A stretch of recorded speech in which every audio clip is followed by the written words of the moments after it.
दोस्तों आज का जो विषय है ना वो बहुत खास है और बहुत ही महत्वपूर्ण होने वाला है, इसलिए आपको पहले से बोल देता हूं कि इस वीडियो को अधिक से अधिक शेयर जरूर करिएगा, क्योंकि बहुत ही महत्वपूर्ण विषय पर आज हम चर्चा करने वाले हैं। जैसे हम लोग जानते हैं कि कोई संख्या, जैसे आपको यह कहा जाता है, मैं हम विशेष संख्या, इसी संख्या के बारे में बात करने वाले हैं, 0.99999 मिनट है, मतलब 0.9999 को बहुत बार लिखा जाए तो इसका जो मान है, इसका मान किसके बराबर होता है? तो इसको हम लोग अक्सर कह देते हैं कि इनका जो मान है वो छोटा होता है 1 से।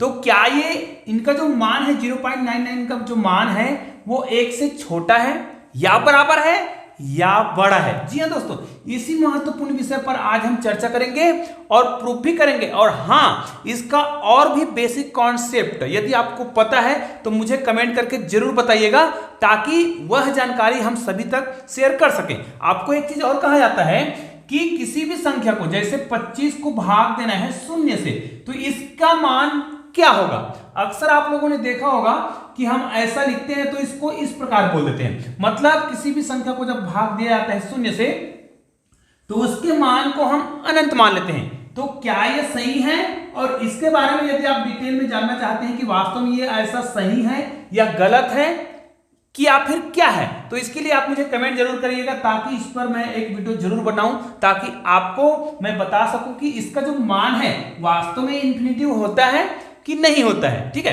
तो आइए आज का विषय पर हम चर्चा करते हैं, जो बहुत ही महत्वपूर्ण है। दोस्तों आज का चलन जो चल रहा है उसके आधार पर आप लोगों ने देखा होगा, आजकल कोई भी कपड़े का जो मूल्य भी होता है ना, आप कपड़ा लेने जाते होंगे तो 599 रुपए कपड़े का मूल्य रहता है, या फिर कोई और सामान लेने जाते हैं उसका मूल्य जो है 2999। तो भाई इसमें वो 1 रुपए जो माइनस किया गया, मतलब 1 रुपए जो निकाला गया, मतलब इसको 3000 मूल्य रख देना चाहिए था ना, या फिर इसको 600 रख देना चाहिए था, लेकिन ऐसा नहीं। ये 1 रुपए का क्या मतलब है? इसका मतलब पूरा खेल जो है यहां पर है ना, ये जो 9।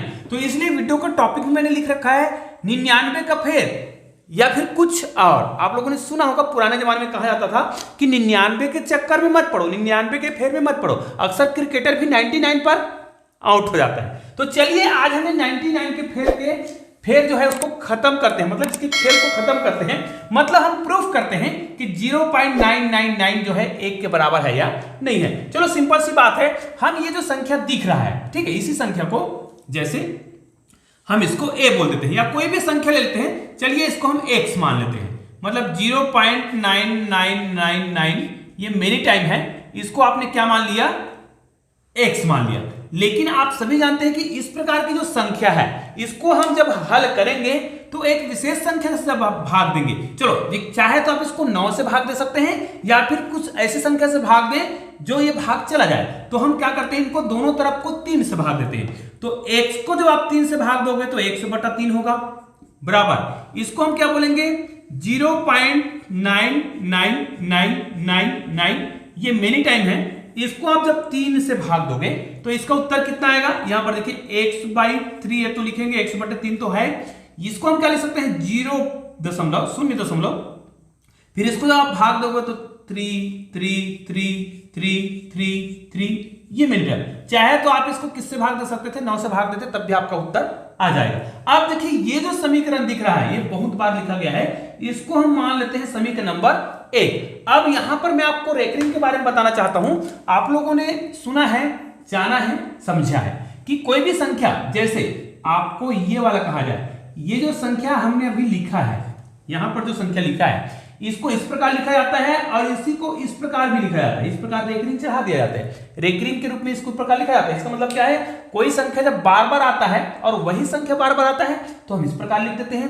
तो इसको जब हम भिन्न के रूप में लिखते हैं, इसको हम भिन्न के रूप में लिखें तो क्या लिखेंगे? 0.3 है। तो आपको रेकरिंग को भिन्न के रूप में लिखने का एक 60 तरीका बताया होगा। कैसा 60 का तरीका होता है? जब आप इसको भिन्न में लिखें तो जितने अंक में रेकरिंग रहता है उतना 9 नीचे में लिख दीजिए और ऊपर की संख्या को देखिए 10 के 10 लिख दीजिए। ये आपका हल हो गया, मतलब इसमें रेकरिंग हट गया है, हमने इसको भिन्न के रूप में लिख लिया। अब इसको अगर हम हल करना चाहें, 3 एकम 3 और 3 तिया 9, मतलब 1/3, मतलब ये जो मान दिख रहा है वो किसका मान है? 1/3 का। इसका मतलब है समीकरण नंबर 1 तो ये हो गया, और ये जो 1/3 का मान जो ये है ना, जिसको हम रेकरिंग के रूप में लिखते हैं, तो यहां पर हम 1/3 बराबर 0 या फिर 3 का रेकरिंग कर दें, या फिर इसको हमने क्या मान रखा है ये देखिए, इसको हमने ये लिखा था तो इसको ये लिखेंगे। मतलब यहां पर आप इसको इस प्रकार लिख सकते हैं, ये देखिए, और ये हो गया। अब देखिए दोनों सेम है तो इसको हम समीकरण नंबर 2 मान लेते हैं भाई।